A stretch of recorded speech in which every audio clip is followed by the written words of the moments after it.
we're going to, given that the sine of theta is 4/5 and that theta is in the second quadrant, find the cosine of theta plus pi over 4. So we're going to first draw this triangle in.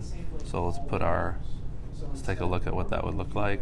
Over here, it's in the second quadrant, so the sine is 4/5. That means this is 4, this is 5, so this has to be -3. That's theta right there.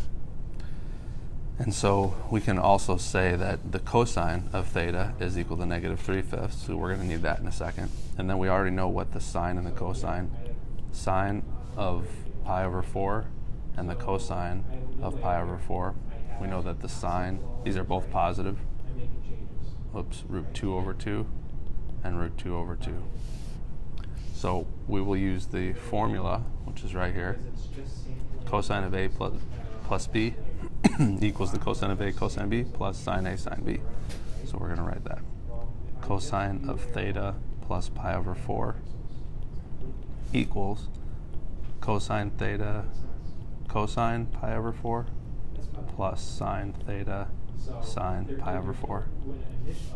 And now just substitute those in. The cosine of theta, is -3/5. The cosine of pi over 2 is √2/2.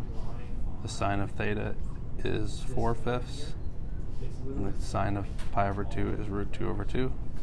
Now simplify. You've got -3√2/10 plus 4√2/10, which equals, since they have the common denominators and they're like terms in the top, that equals √2/10.